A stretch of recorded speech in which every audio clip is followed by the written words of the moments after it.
Hola, bienvenidos a Transhumancia Histórica, el canal donde dialogan educación e historia.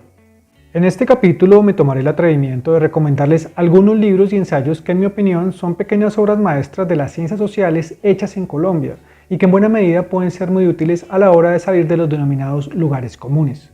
Es decir, de aquellas verdades que se asumen como eternas e invariables construidas a lo largo del tiempo o verdades pasajeras por alguna moda intelectual y que muchas veces se usan a fuerza de la repetición en variados contextos desde el educativo al político.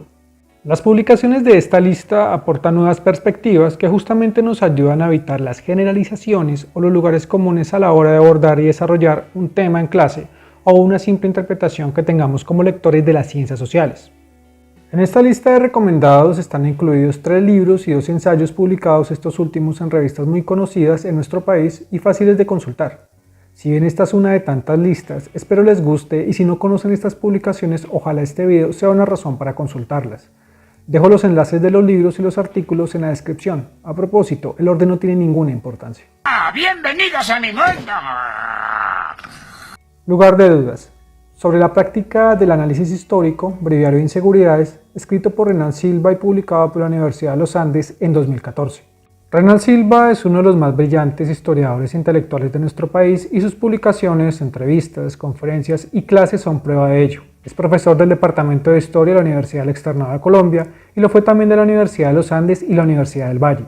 Entre sus publicaciones más destacadas se encuentran A la sombra de Clio, 10 ensayos sobre historia e historiografía, Los Ilustrados de la Nueva Granada 1760-1808, Prensa y Revolución a finales del siglo XVIII y Universidad y Sociedad en el Nuevo Reino de Granada, entre muchos otros. Lugar de dudas sobre la práctica del análisis histórico es un pequeño y valioso libro que hace las veces de repositorio de reflexiones sobre el ejercicio del historiador y su relación con algunos paradigmas contemporáneos y de algunos vicios que son frecuentes en muchos discursos dentro de las ciencias sociales en actualidad, especialmente los que se enmarcan dentro del anacronismo y el etnocentrismo, fenómenos muy presentes dentro de, por ejemplo, los estudios postcoloniales y subalternos. Este libro tiene un tono menos formal y más personal sin dejar de lado la rigurosidad que caracterizan las publicaciones del autor. Tal vez por eso leer este libro es un ejercicio hasta cierto punto liberador, máxime si se contrasta con las nuevas tendencias que inundan los departamentos de humanidades de las universidades y que intentan imponerse a fuerza de un discurso más bien militante y no desde los argumentos o los métodos de investigación. Si usted es un profesor o profesora de humanidades o de ciencias sociales, o es historiador o historiadora y siente la necesidad de cuestionar, de construir, o mejor, analizar algunos discursos o prácticas de moda del posmodernismo, seguramente este libro le vendrá bien, pues analiza cómo la desestructuración de un oficio afecta el objeto estudiado.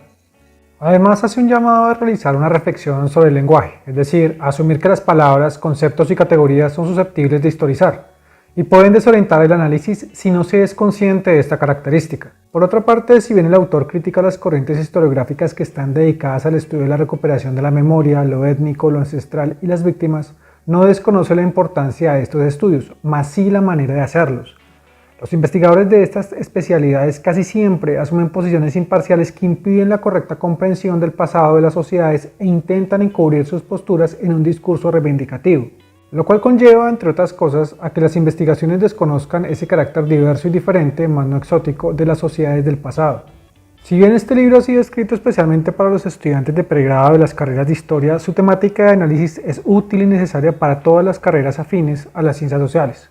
Por último, no puedo dejar de mencionar el apartado correspondiente a las notas de pie de página que se encuentra al final del libro. La verdad es que esta parte podría ser considerada como otro capítulo más del mismo.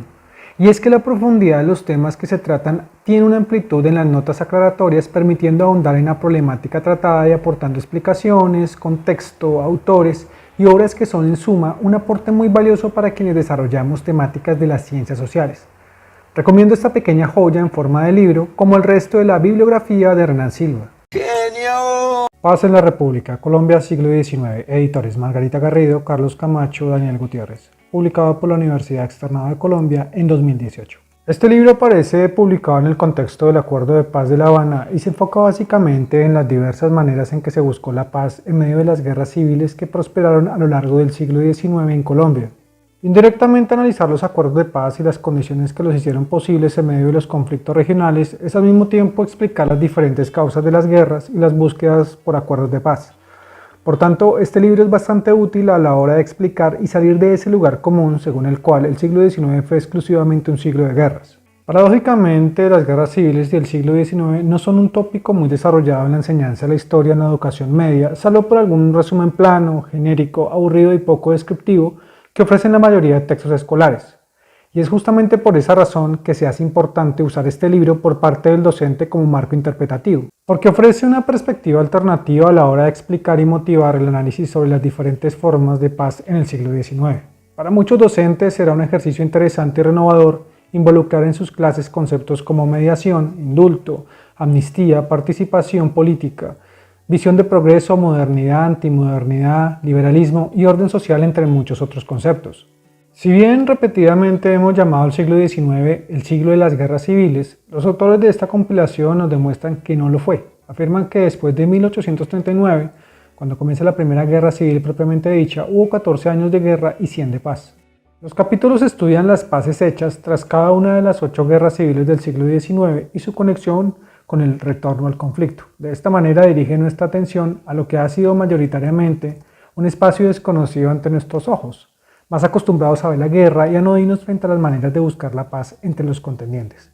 Por tanto, el mensaje que debemos usar también en clase como tema de diálogo y análisis es que el siglo XIX también fue un periodo donde se buscó la paz y por ende el progreso a pesar de las diferencias políticas y las fallas de una democracia maltrecha e inestable. Mira el tipo cómo la ve, cómo la ve. Colombia, una historia mínima, escrita por Jorge Orlando Melo y publicada por Crítica en 2020. Este libro es una interesante y útil síntesis de la historia de Colombia escrita por Jorge Orlando Melo, uno de los más notables historiadores del movimiento de la nueva historia que revolucionó la forma de contar la historia de nuestro país a partir de la década de 1970. Si bien existe un grupo importante de libros publicados que son buenas síntesis sobre la historia de Colombia, este sobresale por su lenguaje claro y sus temáticas un poco más extensas y variadas respecto de los demás. Considero que este libro es una muy buena guía a la hora de enseñar historia de Colombia, tanto si se quiere abordar de manera cronológica, es decir, desde los primeros pobladores del territorio hasta nuestros días, pasando por la colonia, la independencia, la creación de la república, las luchas políticas del siglo XIX y primera mitad del siglo XX, el periodo de la violencia y los grandes cambios del siglo XX y los retos sociales del XXI, como también si se quiere asumir y poner una visión de conjunto, para lo cual el autor pone a disposición los capítulos Regionalismo, Centralismo y Federalismo en Historia de Colombia y Ciudad y Campo en Historia de Colombia hasta comienzos del siglo XX. No sobra decir que también es muy útil la perspectiva y el tono del libro, que dejan atrás la visión analítica basada en hechos heroicos de los líderes políticos y se decanta favorablemente por un análisis sistémico de la sociedad en sus características, diversidades y sus problemas. Este libro también puede funcionar como una guía para resolver preguntas y dudas tanto del docente como del estudiante. Seguimos. El anacronismo en ciencias sociales, escrito por Renan Silva. La primera vez que se leyó este discurso fue durante una graduación de estudiantes de posgrado. Su utilidad no se quedó allí. Su lectura es totalmente necesaria para cualquier profesor de ciencias sociales y cualquier área del conocimiento, porque trata un fenómeno bastante actual y una herramienta que en el contexto político colombiano ha sido muy utilizada especialmente durante los últimos 20 años a la hora de hacer demagogia. Me refiero al anacronismo, que no es otra cosa que juzgar el pasado, es decir, las sociedades, la cultura y todos los fenómenos que la componen con los prejuicios, visiones ideológicas y valores del presente. Además de estar bellamente escrito, este discurso es especialmente ilustrativo de este fenómeno, pues muestra ejemplos históricos y cómo han sido interpretados y usados en el presente. Además plantea estrategias para identificarlo y superarlo. Leer ese texto es liberador, sobre todo teniendo en cuenta que vivimos en una sociedad en la que el discurso ideológico ha sobrepasado su función para asumir equivocadamente y en aras de la reivindicación y el victimismo posturas de verdad científica y moral respecto de lo que la sociedad y por ende los seres humanos debemos construir, actuar, creer o practicar. Eso no te quepa la menor duda. Géneros de gustos y sobre todo ingleses. El impacto cultural del consumo de bienes ingleses por la alta clase bogotana del siglo XIX, escrito por Ana María Otero Cleves y publicado en Historia Crítica número 38 en 2009. La autora de ese trabajo es la profesora de la Universidad de los Andes, Ana María Otero Cleves, una destacada historiadora que ha enfocado sus investigaciones al estudio del consumo y la circulación de las mercancías en el siglo XIX en Colombia. Regularmente se asume a la sociedad colombiana del siglo XIX en su conjunto como una sociedad ajena o aislada de las dinámicas económicas o culturales del resto del mundo. Esto debido a las dificultades de transporte y al atraso que vivía el país entonces. Este ensayo ahonda en este tema que ha sido poco estudiado y muestra cómo la adquisición de mercancías, en este caso la sociedad bogotana, hacia los productos ingleses, tuvo un alto grado de especialización y desarrollo, un gusto por dichas mercancías, decantando así en una estética de clase. El artículo desarrolla varios ámbitos: la evolución de las importaciones en Colombia a lo largo del siglo XIX y el cómo Inglaterra favoreció la adopción de nuevos patrones de consumo por parte de los colombianos. También explora el tipo de mercancías que estaban siendo importadas a la capital y cuál de estas les era atribuida a la categoría de bienes ingleses. Además estudia cómo el consumo de mercancías inglesas fue utilizado por la clase alta para romper con su pasado colonial y para formar una nación moderna. Y por último examina cómo el consumo de objetos extranjeros fue empleado por los miembros de la clase alta bogotana para distanciarse de los demás estratos sociales, como una reacción a la movilidad social generada por la independencia. Recomiendo ampliamente este estudio porque cuestiona de una manera muy interesante y metódica los marcos interpretativos y por consiguiente algunos imaginarios que han sido empleados para evaluar el consumo de bienes europeos en América Latina y también para designar a la sociedad colombiana de entonces como una sociedad fragmentada, especialmente después del periodo independentista. Sin duda este estudio es una interesante ventana para analizar, por ejemplo, los derechos civiles y las libertades sociales desde la perspectiva de la adquisición material de bienes de consumo, un tema que es bastante novedoso y útil a la hora de explicarles a los estudiantes las características de la sociedad colombiana del siglo XIX. ¿Me entendiste? You understand.